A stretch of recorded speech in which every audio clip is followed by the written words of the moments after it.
Good morning, everybody. Island Metal Forge here with the Impractical Blacksmiths. We've got Alexis and Adam. How y'all doing on this wonderful Sunday? We've got first in Shane Lalonde, then Turtle Dust, and Jack Pines, Jeff Killian, Bortagov, and and then of course the lurkers, because there's more people in here than that. I can see you.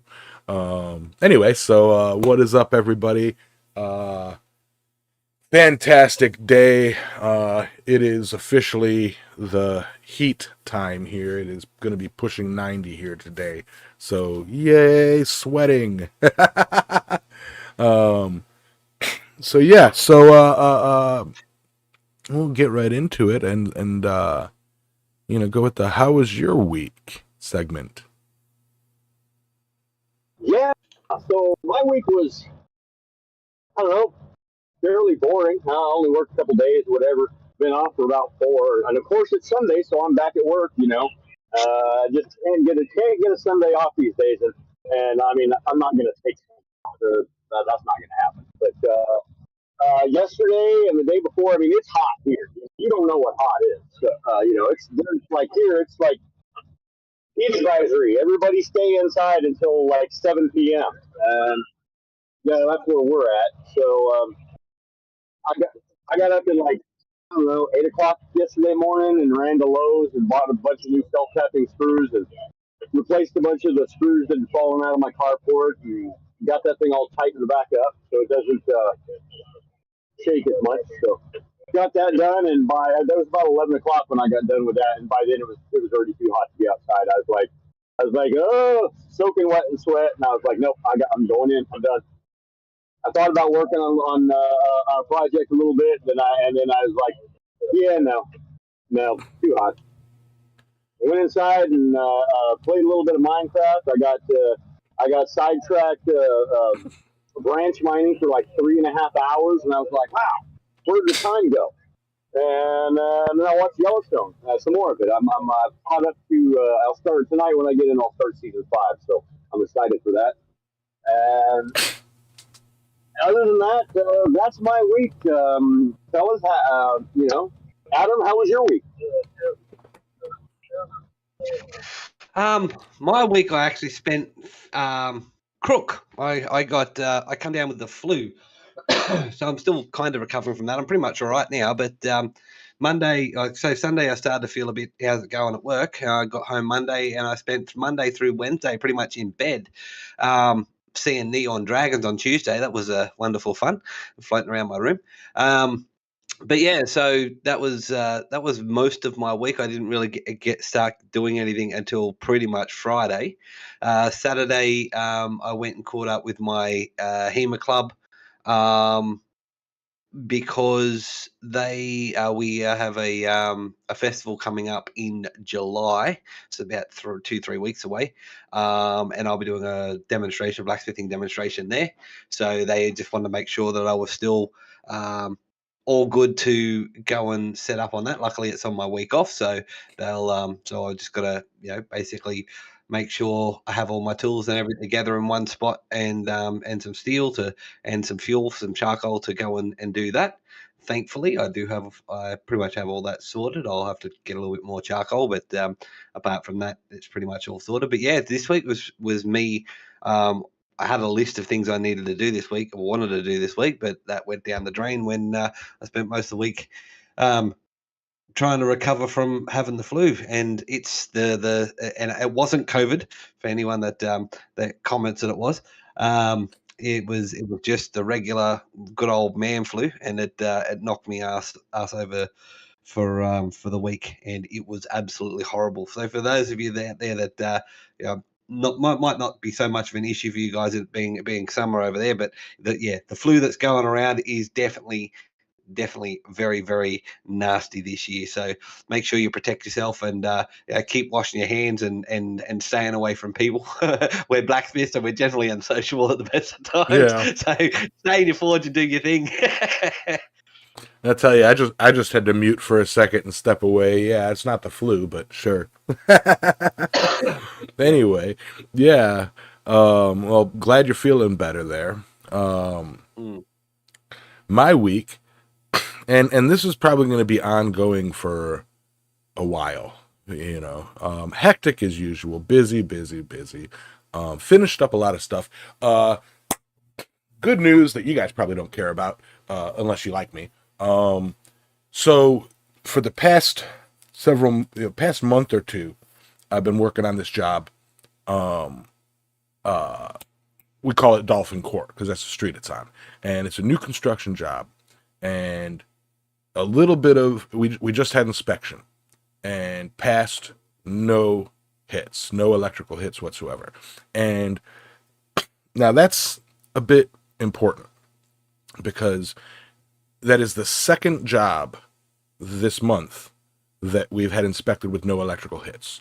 And that makes the first two jobs up here in North Carolina that I have overseen that have had zero inspector hits, okay, for electrical hits.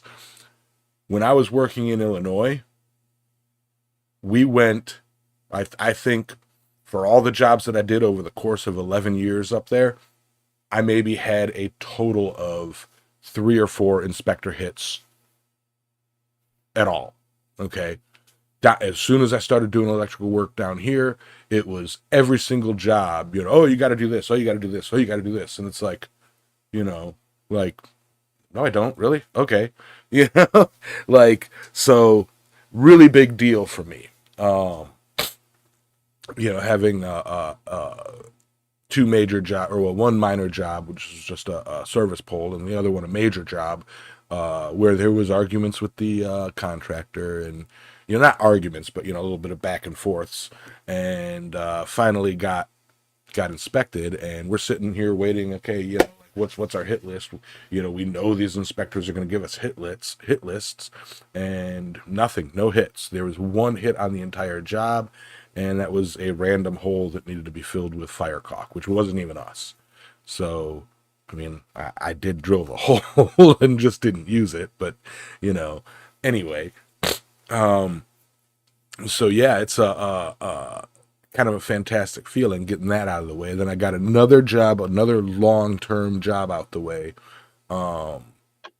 and have been slamming through some of these smaller jobs. Just put in a bid for a job that is, about twice the size of the other new construction that I did.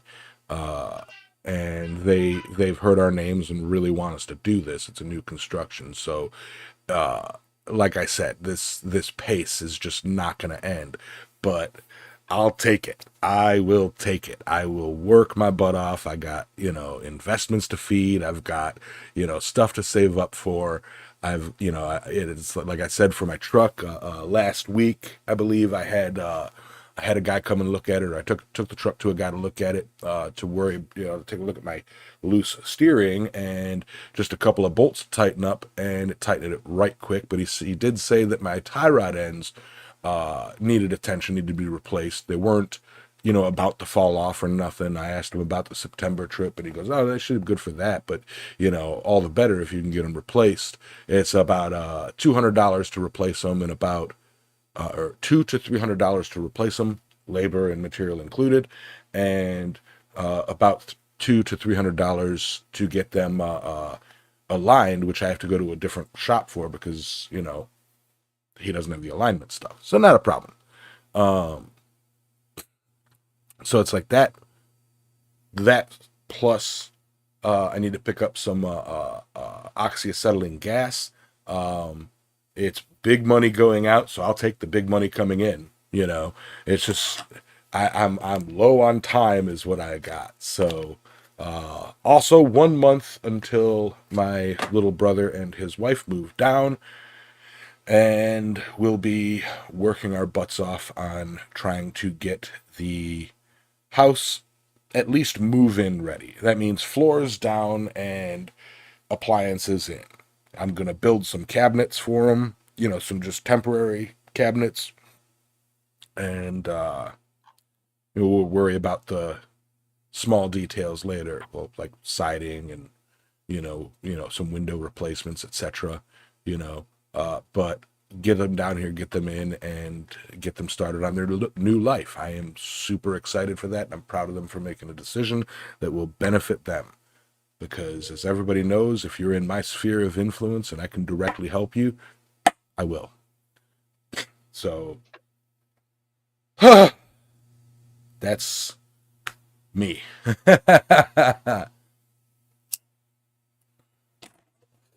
So with that, congratulations on the no hits and I all know. that jazz. Oh, it's these inspectors are finally realizing that I know my stuff. Like it's when I say I get hits, they're not like, oh, you misamped this wire. It's, oh, you didn't staple this one spot. Well, it doesn't really need to be stapled because it's supported by the joist or whatever. It's like, or oh, you forgot a nail plate here. You have to have the nail plate. A nail plate is something you put over the wood so that a screw doesn't go into the wire. Well, the wire needs to be dead center of the stud, and the code is 1 inch and an eighth, or 1.25 inches from the face of the stud. Okay, we got to put a nail plate. Well, like they'll hit us on like 1 and 3/16, or like a 3/16 error, margin of error, and it's like, come on, come on, So like they finally stopped doing that to me, and it makes me feel good. That's good. Yeah, basic. I guess 5 years of hazing for inspections. I don't know.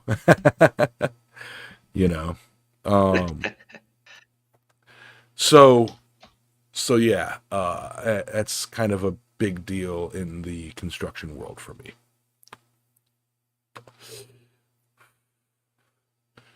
That's good. Right, absolutely. So, yes, John, because I stopped making the mistakes. Actually, yeah, it's part of it. It's okay. Let me just to justify myself and prove that I'm a good electrician, and some of these hits are BS. I got hit on a job once, like a fail. Inspector left, call for re-inspection for an electrical inspection, not a general construction inspection, an electrical inspection. The fail on the sheet was the building did not have an address number on it, so he failed electrical. Like it didn't have the numbers on the house, so it failed electrical. It's like, you gotta be kidding me, like, really? So yeah, they like pull stuff out of their butts to try and, I could go into some other ones, but they're really code heavy, like an elevator electrical system that, I did correctly, and he tried to say no, that it needs to be in a metal conduit from the electrical room all the way to the panel. The job was done, and he's like, no, you need to cut open the walls and replace this. It's like, that's like a $5,000 fix, and it's like, nope, you're wrong, inspector. This does not need to be in metal conduit. And he tried to fight it, and we won, and he doesn't like us. Yes, they get paid per failure, or they get paid for reinspection. It's a scam. Anyway, with that, speaking of what Dylan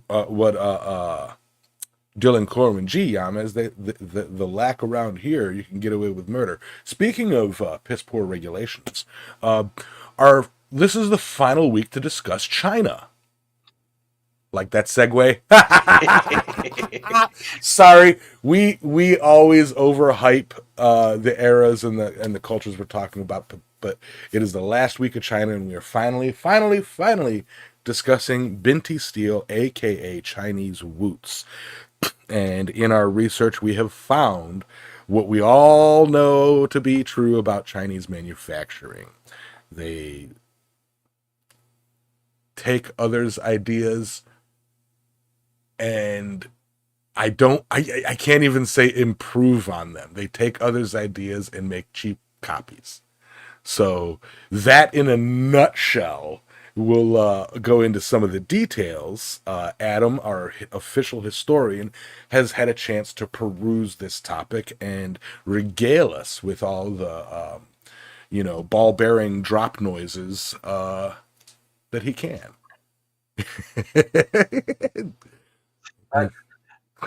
That's pretty much it. I mean, That's pretty much it. now I mean, it's yeah, it's still an interesting topic. So I'll start it. I'll start it off at the beginning. So what we're talking about today, of course, is Binti steel. So Binti, in short, was a highly praised steel from ancient China, similar to Wootz, what Wootz was in ancient India. Now, it has a long history in China, basically dating back from the 3rd century AD all the way up to the early 1900s, just after the Second World War, where the Chinese Communist Party basically killed off the industry. Now, just to give you a brief rundown, Binti is a high carbon steel that looks very similar to Wootz. Now, I don't know any of the chemical.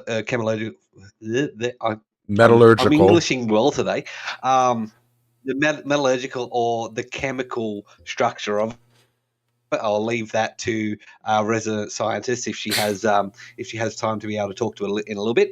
But basically, the word binti is or could be a bastardization of the word pintier, which is either as one of two things. It's either a way that from where it was made, or something approximating where it was made.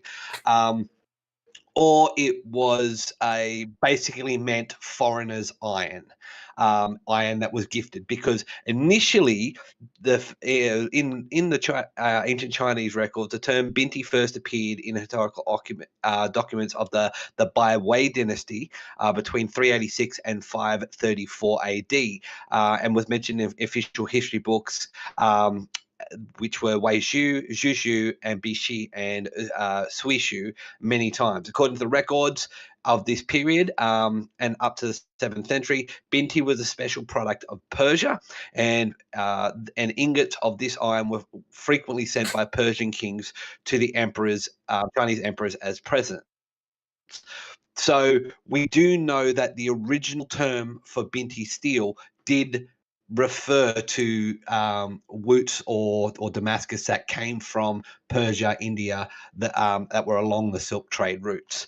Now, later on, the binti steel actually in the Tang dynasty between 618 and 1907, the word binti actually starts referring to a steel that was produced in China, specifically in the Ziyu, or what's now the Xinjiang provinces of China, and it was primarily a steel that was used to make weapons, particularly that of high quality swords for officers, royalties, royal guards, all that type of thing. Now, to give everyone, and I know it's something that I used to do, to give everyone the idea of when these time periods were, the first mention being imported from Persia, 386 to 534, that was around the fall of the Roman Empire. So steel wasn't a special thing. It was well known. It was being made throughout Europe and throughout Greece and all that type of thing. It's just that Wootz at the time was a special product. It was known even back then as being better than regular steel.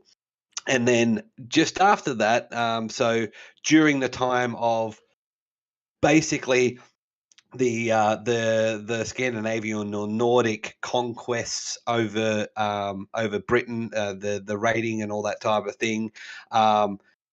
this and of course the Persian invasions of the North African coast.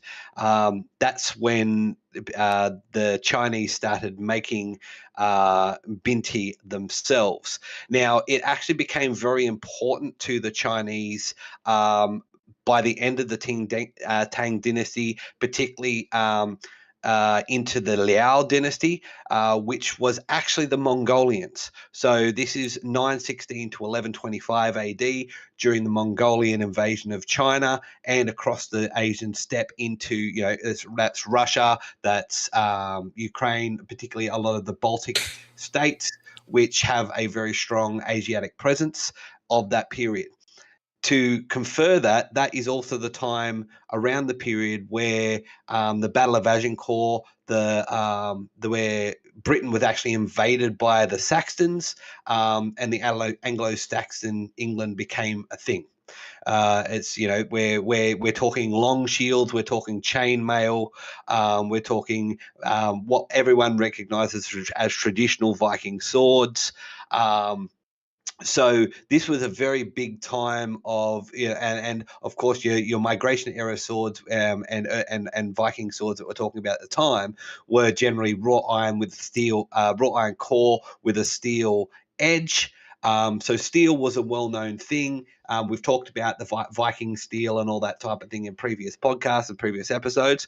So this is all happening around that same time to give you an idea of where in history we're talking about. So steel was well known, it was able to be manufactured, and of course of your Indian and Southeast Asian crucible steels were the highest quality available at the time and were traded all over the known world of the period. So this just kind of transfers that into the Central and Northern Asian aspects of it, saying it was also traded along the Silk Road in that direction. Now, according to historical records, the imported binti steel was still classified as being superior to the locally produced binti steel. However, there were different, even in the locally produced binti steel, there were different grades. So, for example, the Khitans,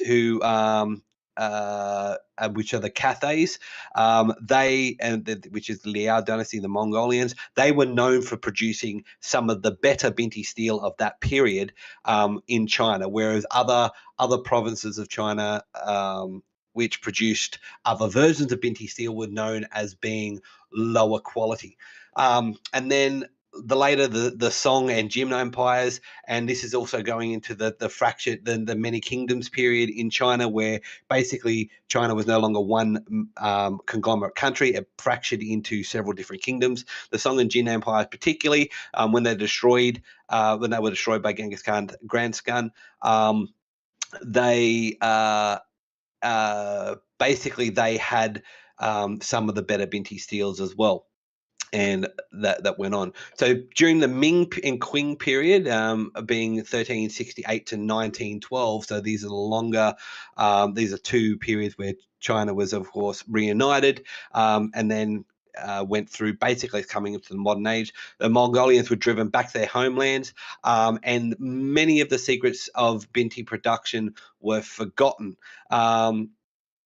There are a lot of artifacts, particularly swords, that still exist today, which are made of binti steel, but particularly during that later period, it was basically the Muslim blacksmiths and the Muslim populations of China were the ones that really controlled the production of and maintained the tradition of binti steel.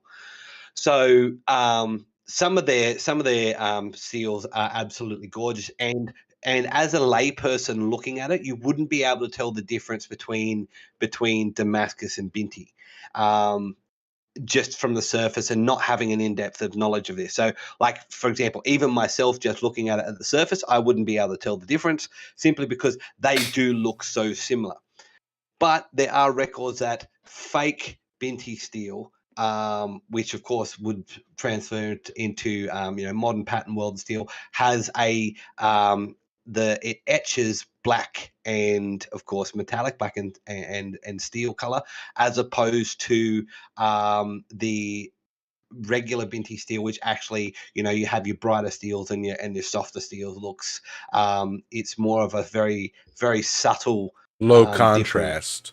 Yeah, low contrast difference, as opposed to the high contrast that we're used to in modern batten welded or Damascus blades.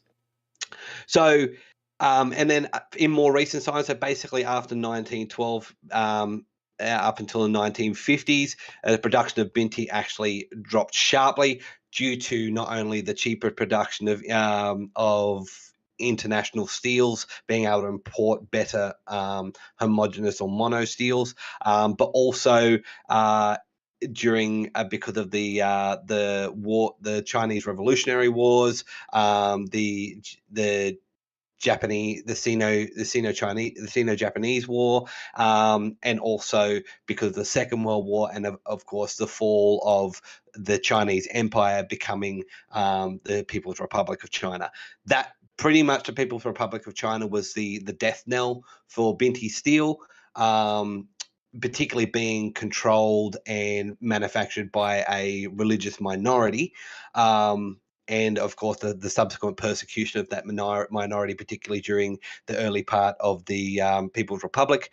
That and then of course you've also got the one people's policies and stuff like that. The secrets of the binti steel production actually ended up being lost to time. So binti steel was produced as late as 70 years ago, but they've lost that knowledge because the records and the people that knew how to produce it were either persecuted and the documents and information destroyed. So we've lost that tradition. They've lost that tradition of manufacture. So yeah, so that's pretty much my section of it, covering the steel. I'm happy to answer any questions if anyone has it. But the reason why I put those European links in is because something that I've noticed, and like I said, something I've noticed I do, but I know a lot of other people do, is we kind of think of areas of history in blocks, and to kind of tie into next month's topic, before we get there, but to give you an idea of what I'm talking about, is Australia was discovered in the late 1700s, 1780 something. Right, Australia. A couple of months ago, and when I was in Tasmania for my honeymoon, we went and seen Port Arthur, which was built in 1835. Now, 1835 is around the time that was during the American Civil War. So, this is a time where you kind of think of American Civil War and the settlement of Australia as two completely different things, but these were happening around the same time. There's a very popular cultural reference in Australia that Ned Kelly, which is one of our most well-known outlaw bushrangers, got the idea of his body armor from a newspaper clipping that featured Old Ironside, the American Civil War ship. So, he got the idea for his armor from that. So, these are things to kind of give you an idea of what else was happening in the world at the same time of these periods. So, I think it's very interesting. To kind of see where the world was at, and to also show that, as Yama said at the start of the segment, Chinese has a very strong and long history of knocking off people's ideas and reproducing them. Yeah, and that carries over. Over. That's it. Yeah, but so yeah. So Alexis, if you wanted to take away the scientific, the metallurgical aspects of this while you're not absolutely hammered getting loaded up. That's what she said.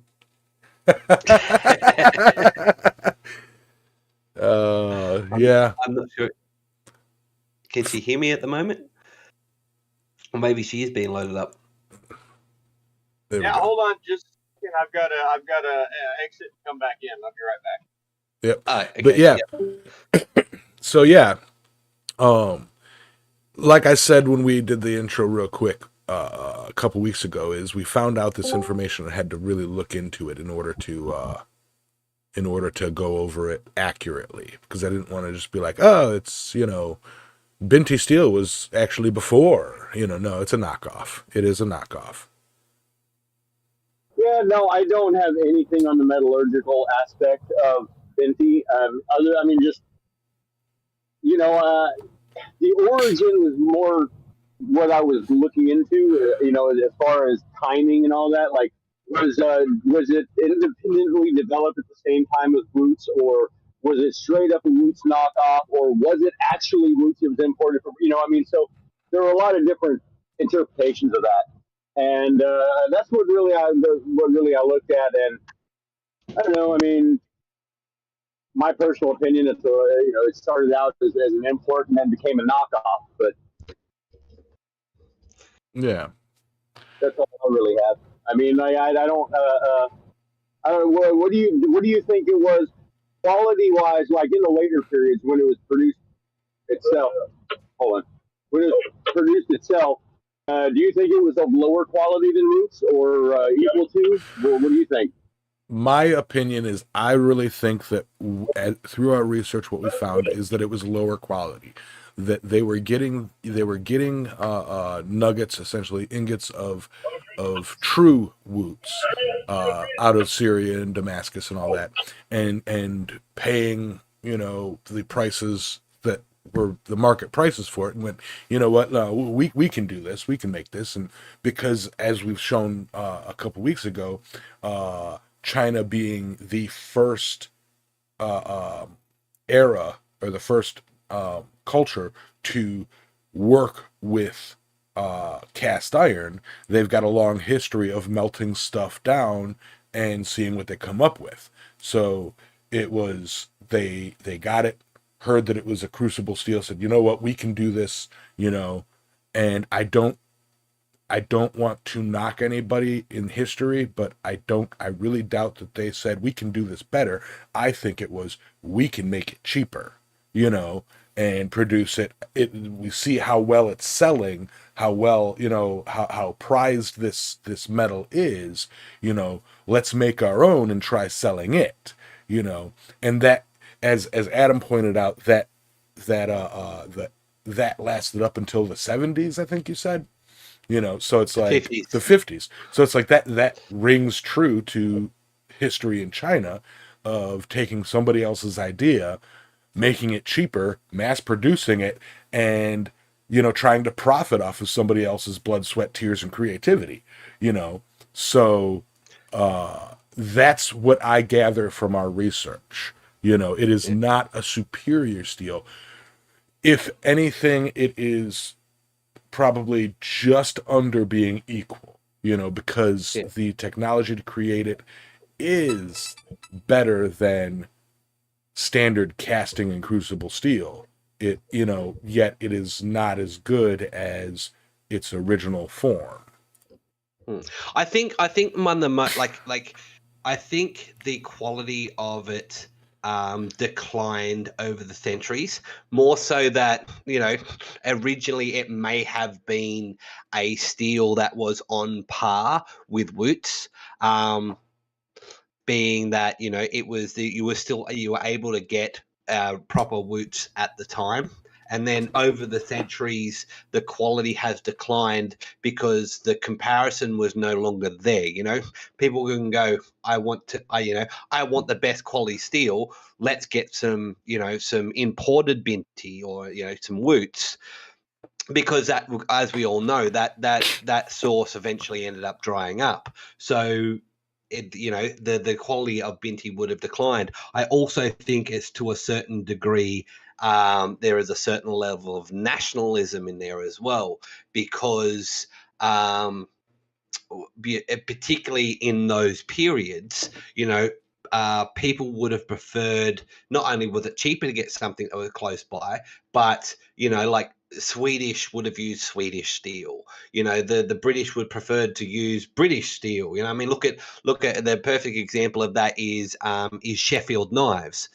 Sheffield knives use Sheffield steel. And we all know the quality of Sheffield knives and Sheffield swords and all that type of thing. Sheffield is an industry standard and also a very well known quality when it comes to knife steels, or was back in the day. So if you have that, if you lose that comparison, then the quality is going to drop, because all of a sudden that level, that standard, is no. Whilst it's still the standard, there's nothing that's comparative to it. Now, when it comes to, I personally think the creation of Binti steel, from the information we're able to come across, unless you want to cover this, Yarmez, was actually relatively ingenious, considering that the Chinese were, like we've talked about, known for their cast iron. And as we all know, cast iron generally has a higher quality, high amount of carbon. Um, so uh, yeah, so their method of making Binti steel, from the information we've been able to gather, was actually, after, because they did have the ability to make wrought iron as well. They just made it in lower quantities, and of course they've specialized in cast iron. Wrought iron having a lower amount of carbon, and cast iron having a higher amount of carbon. One of the theories of how it was made was the cast iron and wrought iron were then combined in a crucible with, some organic materials, either to add carbon but also to burn out impurities such as your silicon, your sulfur, and phosphorus. And then they re-smelted these components in the crucible in order to make, a crucible steel. Now, how that was done is still a matter of debate, but I think that's actually relatively ingenious, Yeah. taking stuff that they already knew how to make and practically recycling them. Yeah, it's the let's see what we can make with what we have without spending, an insane amount of resources and money trying to make what exists better. It's we Mm. have all this stuff lying around. Let's see what we got with it. And as again with them being for the time, let's call a spade, experts at casting, metal. Yeah, And you've got to hand it to them. Even their bronze and copper castings were beautiful works of art, and very precise. They were very good at manipulating liquid metal. So you got yeah, to give it to them for that. And with that knowledge and the ability to work with damn near any metal out there in a blast furnace, they were then just practicing and playing with controlling the carbon content of the steel by adding organic matter to the inorganic matter, and coming up with their own way of doing Wootz. Like, so it's we know that cast iron is so brittle because it has a high concentration of carbon. It's got a high concentration of carbon, and you can control. And we know through Wootz and through bloomery and pig iron and all the things that we've discussed in the past, is you kind of control that with the ingredients. Like you and then you add the carbon up, and then you hammer it out, and you squeeze out the impurities. And what they did then was, remelt it, like just they kind of like, all right, well, we're going to just melt it and melt it and melt it until it kind of, for their effects, purifies it into a stronger material than just plain cast iron. They got that mm, idea seemingly from Wootz. and it brings up. Did we find any pictures of the surviving examples or anything like that?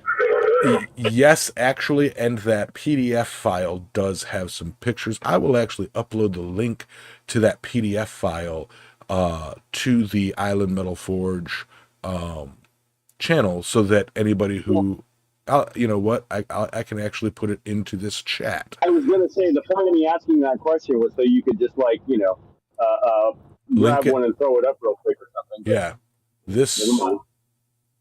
copy.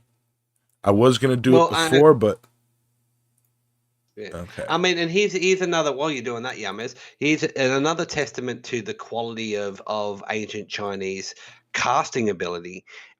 Is I think it was just this week or just last week. There was a an ancient Egyptian burial that was found to have a Chinese style and Chinese decorated cast iron pot in the burial. It was buried with this ancient Egyptian burial. I'm not sure the period in which it was done, but it just shows that these things were being Chinese cast iron was being traded, in the Mediterranean, way back in ancient Egypt. So And it's a testament. that goes along with with our clothes on Egypt was they traded gold the gold from Egypt went all over the world and but they probably traded gold to China for the cast iron. I mean uh, Yeah, Yeah, it just makes sense anyway. that's yeah, it. And they may have even, at that period, you expect it to be a little bit later, but they may have even traded, depending on when it was, they may have traded, their gold and other products for Chinese or Wootz steel, and particularly being, that Central Asia and stuff like that were the producers of steel around that period. So, these things are all interrelated. These time periods are all interrelated and mesh in well. But yeah, so um, and what was it? Eric said in the chat, I'd rather stick with quality. Buy once, buy once, cry once. We all know that. But when you're in a relatively closed ecosystem when it comes to products you can produce, particularly back then, you may do with what you could get a hold of. In the sense of, if you get hold of high quality steel, it we all know that steel throughout the ages was one of the most precious commodities that they could get. You had raw iron, steel, gold, silver, and gold. They were pretty much the top four high quality metals. Copper was used for things, sure, but steel was used for weapons. Weapons were used in war. Gold was fought over. Gold was used for payments, and so was silver. But steel, particularly, that gave you the high quality weapons and tools that could make the difference between winning and losing a battle or an engagement, or making your people prosperous because they could farm, or the whole lot of things that steel was essential for. To the point of even like that includes with iron, and it's something that we'll probably cover more next month. But the British monarchy banned the production of iron in the early U.S. colonies because they were worried about King George, I think it was worried about the colonies U.S. arming themselves. And becoming too independent. So okay, it was from a later on point of view, it was a worthwhile fear, but yeah. But and we'll cover that more next month. But so the iron and steel was a very important commodity. So getting back in time, having access to good quality but relatively cheap steel, and it being local, was an important thing. But yeah, but it strikes as funny that that the tradition of taking something and it's not to be fair, it's not just a Chinese thing. Everyone in the world has done it, where they take an idea and claim it for themselves. It's just amusing that taking idea and claiming it for themselves and then it becoming not as good quality. That's so particularly typically, yeah. yeah. Yeah, I mean the term and this is no offense to any of our Asian or particularly Chinese listeners, but the term Chinesium is a very common thing. It's In the it's it's blacksmithing basic. world. Yeah, exactly. It's basically like in the knife making world, Pachymascus is synonymous with a low quality steel mixture that looks Gas like station Damascus. knives. Gas station Yeah, knives. You and know. and everyone's heard of it's made with Chinesium steel because it's known as being less than stellar quality. Not that there aren't good Parts. products that have come out of China, and I own a motorcycle which is predominantly manufactured in China. It was assembled in the US, but predominantly manufactured in China. But even then, it's got a Li Feng motor, which is based on the Honda, a 1970s Honda 250. Literally, they've taken the 1970s Honda 250 and rebuilt it. It's a good motorbike, but at the end of the day, it's a knockoff. So, Right. well, the motor is anyway. But yeah, so I think it's rather amusing that Chinese that hat tidbit kind of spans 1,000+ years or 2,000 years nearly. So it's amusing. Again, that's nothing against any of our Asian listeners, it's particularly Chinese listeners. Every culture has done it at some stage. It's just particularly funny. So yeah. But yeah, that covers my section of Binti Steel. Well, that kind of covers Binti Steel in general. I mean, like, okay, Yeah. so in the days leading up to this conversation, because we have been trying to research this, and Alexis, I believe you messaged me, hey, you got any links on this crap? Because I can't find anything. And I made a comment that just sums up this episode so beautifully. It's like, if it weren't so obscure, it would be well known, Uh-huh. and it's like this was a hard topic to research because there is not a lot of information about it, and I have my own theories on why, and that goes into conspiracy theories about the Chinese government of the time wanting to keep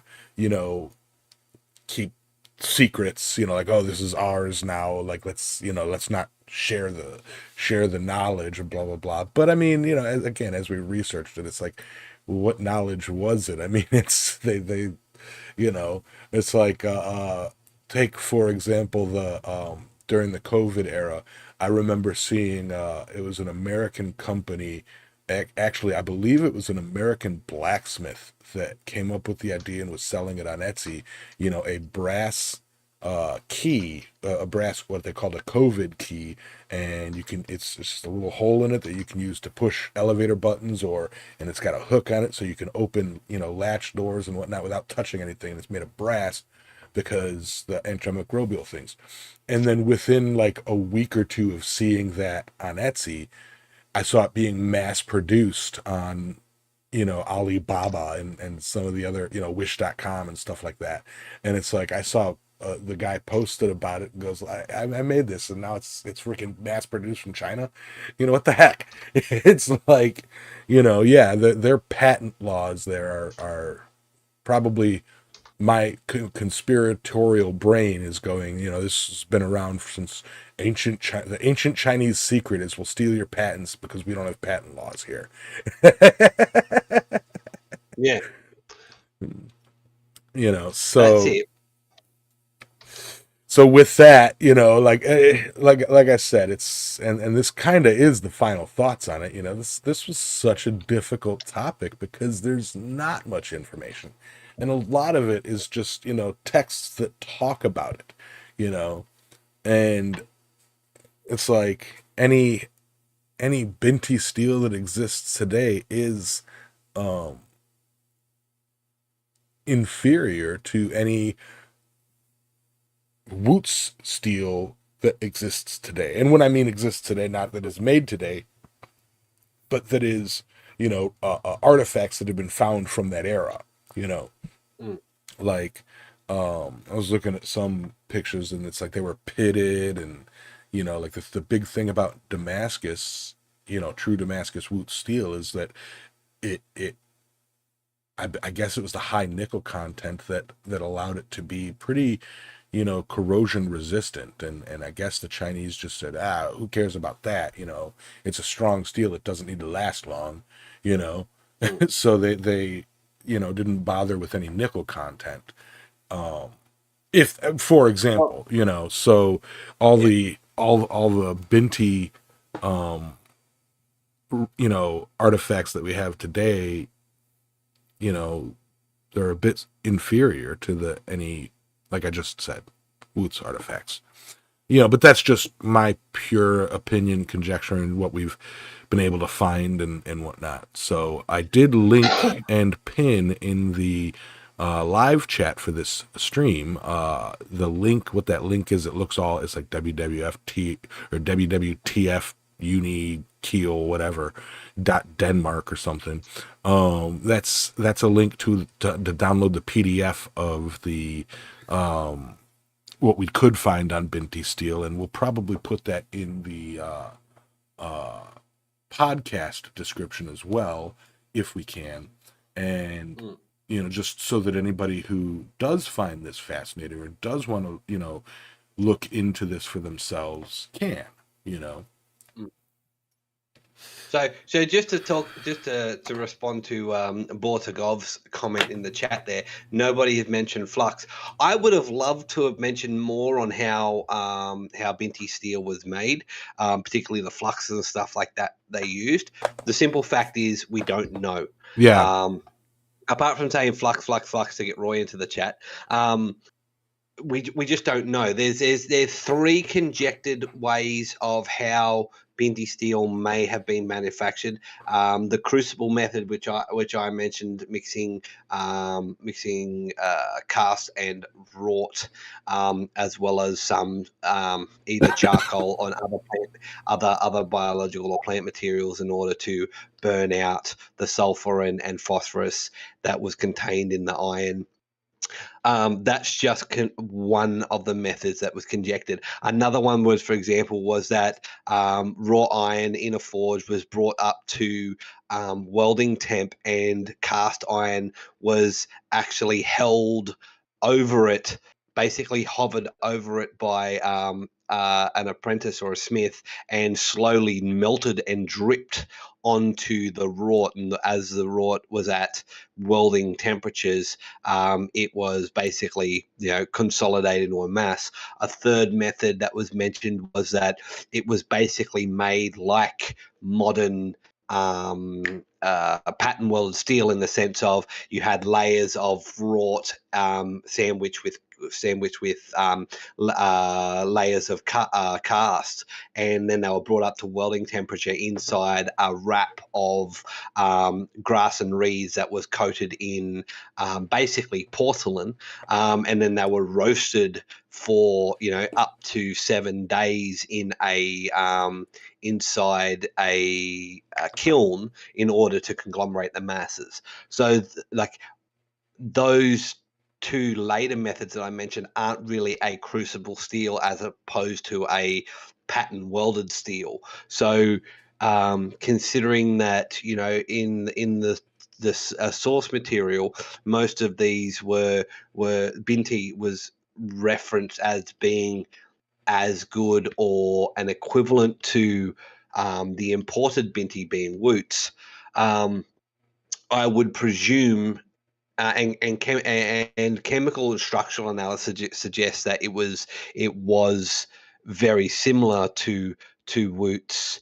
It lacked chemical analysis says it does lack the nickel content. It does contain manganese, but does lack the nickel content. It also was known to have had higher instances of phosphorus and sulfur and silicon contained in Binti as well. But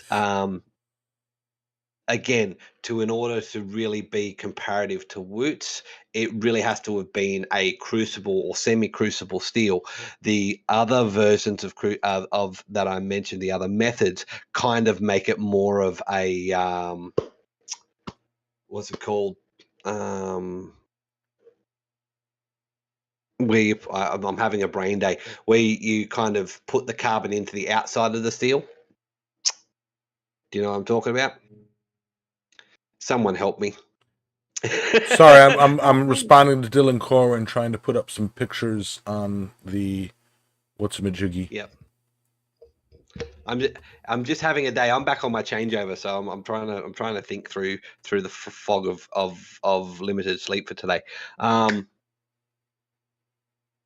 Case hardening. So it's kind of like it's kind of like case hardening, where they put the carbon into the outside of the steel, but actually doesn't carburization, so it doesn't actually sink right into the center. So those two later methods, whilst they may have been used in different parts of China as a equivalent or replacement to binti, true binti, I think, was a method of crucible or semi-crucible steel.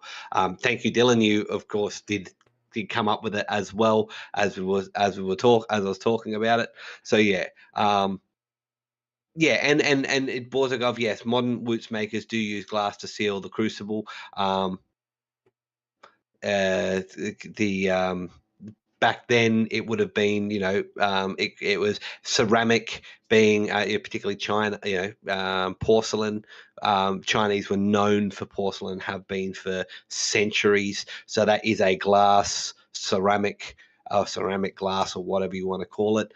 So that would have been just as good. And there is evidence of particularly in places where binti was supposed to have come from, of crucibles, of actual crucibles, a slightly different style to Western crucibles, but of crucibles being used. So, I mean, Yamas is bringing up the pictures, or brought up the pictures before. As we can see, the binti steel does have a lot more pitting than we would expect to see on regular Wootz. Yeah. Those are the two close-up examples. Again, this is in that PDF file, which has a lot of information, a lot more information than we even covered today. Like diagrams of what they thought the ancient blast furnaces looked like, and the processes and stuff like that. So, yeah, it's we have that information, and it's just now I've got to move stuff around so that y'all can see. There we go. We're back. Yeah. But yeah, so I mean, the information is there. It's really difficult to pull a screenshot of it to put clean on the screen right here, right now. So yeah, in the pinned comment, that is the download for that PDF file. So I will say, I mean, that's really all we can go in and on about it.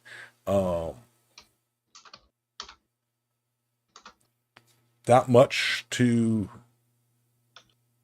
like, it's that with that PDF is if you follow some of the rabbit holes down that, you may find a little bit more, but we have tried to find any more information out there, and it's difficult. So if you're research minded, yeah, I really hope, and like, I'm research minded, and like you said, there is pretty much sweet FA on the internet regarding this topic.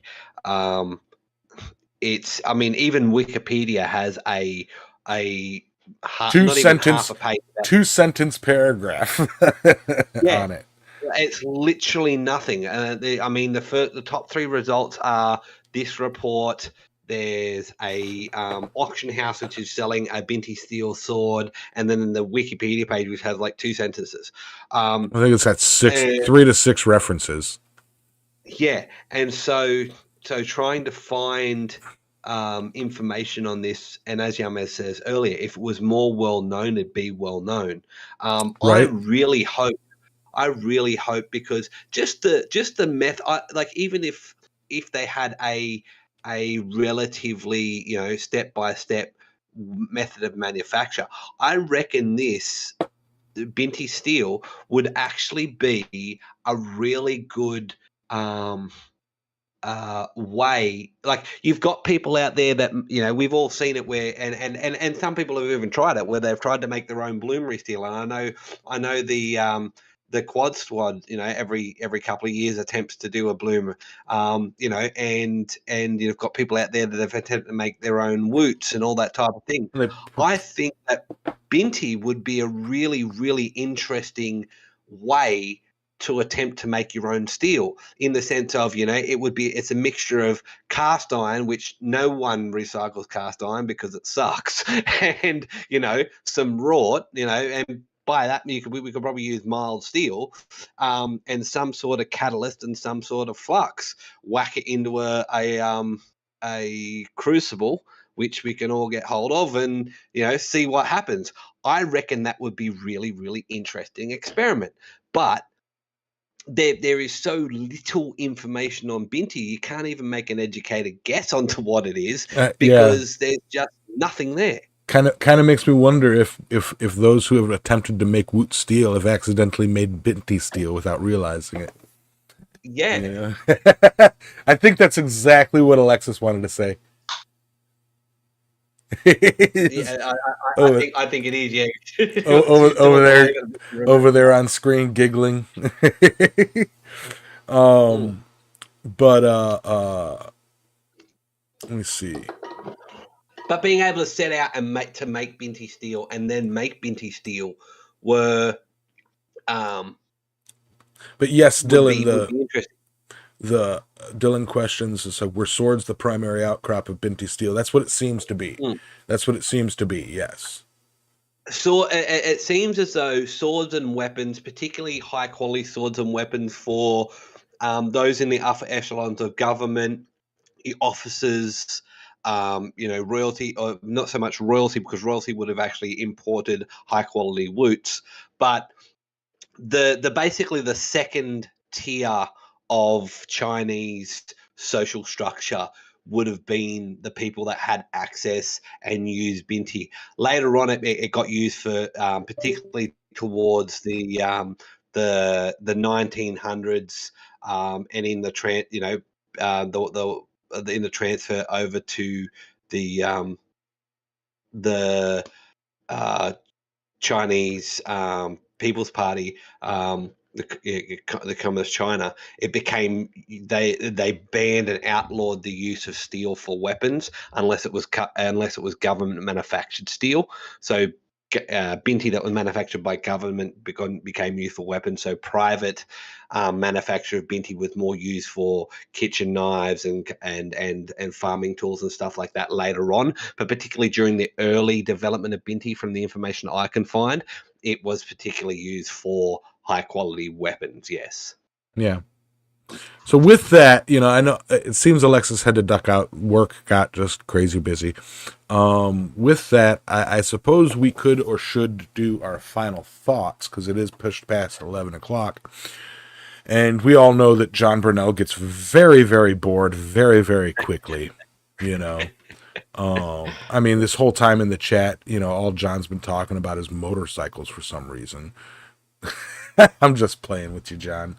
But in addition to the final thoughts, I kind of want to tease next month, before we get to it. So next month, you guys have suffered through Romans, Atlanteans, aliens, Egyptians, now Chinesians, and next month is the month of July with the 4th of July, Independence Day, and we do have a pretty split audience on geographically speaking, but we are going to be discussing, in honor of American Independence Day, we are going to be discussing colonial ironwork, not the colonial steel. Like, we're not talking, we may touch up on wrought iron and such, but we're going to talk about colonial methods, colonial mindset, and all of that fun stuff. So we're moving to the US with next month. We're definitely doing colonial smithing, but I mean we're also going to be covering like Yama said, colonial methods, but also colonial style. Yeah. Because colonial American style is actually a thing when it comes to smithing. So that's something else we'll be covering, which is we've all been really excited about. I don't know about you guys, but yeah, it's actually something I've been looking forward to. I will have input next month, but I won't be as input because, of course, I'm a foreigner. And why should I talk about it when I got people that live there and can have access to it? Much more. I am going to be looking into, and if any of you are interested and have some stuff to say about it, John, Mr. Criticize me for every damn thing. If any of you would like to join the show and share your expert knowledge of colonial American ironworks, you're more than welcome to hop on the Discord and join the show. This is a community show after all. One big reason we choose the topics that we choose is because in the beginning we said, all right, we're doing this on Discord so anybody can hop in and chit chat with us and be a part of this. And that has not changed. If you have information or would like to discuss, on voice in the show, be a guest essentially, you are more than welcome. Just give us a heads up. Don't just pop in and be like, hey, all right, I'm going to derail the show. John. So John is our for those listening to the podcast and not a part of the live chat. John is, of course, our expert heckler. Sits there in the chat and just makes fun of me for the entire hour, and it is disheartening. And me, as somebody with crazy social anxiety, everything that I read, I die a little inside each time, and I do believe that is John's goal. So John, very good job. I am going to go make some pancakes and cry in the shower. Because when you cry in the shower, is it really even crying? I do have a question for next month there, Yamis. Right. From what I can see, you only seem to be a couple of hours away from Williamsburg. Yeah, I am just a couple of miles from Williamsburg. Several people in my guild have worked or do work at Williamsburg, Colonial Williamsburg. It is a sort of a Renaissance fair for colonial America. That is, it's a tourist attraction.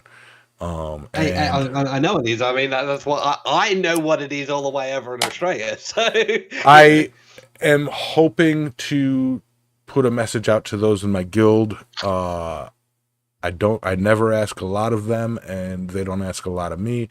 But I am going to try and ask to see if any of them would like to come on the show. And give us a bit of hoopla. Yeah.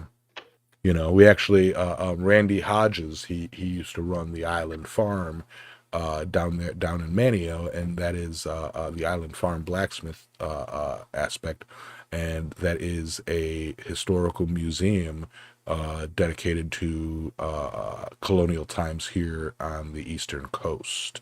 So but here's the thing, we use a lot of technology. Some of the people that are in the guild aren't exactly technological, and even though they're only an hour away, trying to get some of them 45 minutes away, even just trying to say, hey, come on over to my shop and let's, beat some steel together. It's like pulling teeth. So we'll see what happens with that. Cross your fingers that we can get a guest. I will also probably reach out to, I know that John Switzer is really big into colonial blacksmithing. I might reach out to him and see if he has an hour to spare next Sunday to kick us off. We'll see. Or one of these Sundays. Maybe next Sunday, the Sunday after. I'm not sure. But we'll see. And moving into stuff that you guys actually find interesting. I see John just, celebrating and going all woohoo right now in the chat. So, yeah. That's it. Final thoughts. Thank you all, of course, for putting up with us, and love y'all. Big thanks to the channel subscribers, or to the subscribers, the members, the super chatters, the supporters. Huge thank you to my co-hosts. You guys know I couldn't do this without you. I am a boring talking head when it comes to this stuff. So that's it. That's it. Full stop. So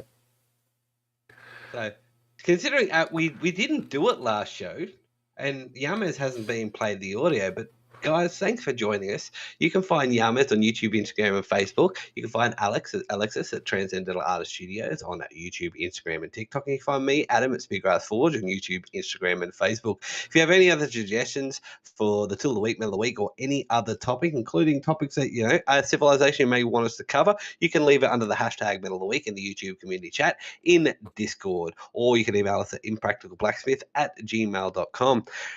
If you found us on Spotify, Amazon, or Google Podcasts, we upload every Wednesday generally, or you can join us live every Sunday morning at 10 a.m. Eastern Standard Time. That's currently 11:30 p.m. Australian Central Standard Time Saturday nights. Some Sunday nights. But you can check that against your local time at Island Metal Forge YouTube channel. Finally, thanks for joining us. Don't forget to hit that like and subscribe button. And if you're listening on the podcast later on, don't forget to leave us a star rating. We really do appreciate your support. Helps bump us up in the rankings, get more people listening and more people joining in. We love people joining in, of course. So, yeah, thanks, guys. It's been a pleasure. It's been interesting to talk about Chinese metallurgy and Chinese blacksmithing and Chinese history. And I'm really looking forward to colonial America, colonial USA tomorrow. Oh, it's the not tomorrow. Next month. Next month coming. Next week, yeah. Well, I won't be here for next week. I'll be working, but it'd be interesting to listen to. Yeah. You guys have a wonderful day, and get out there and create something fun. Be safe, and see y'all at 6 p.m. tonight for something on my live stream tonight. For something. All right. For something. All right. Bye. Bye.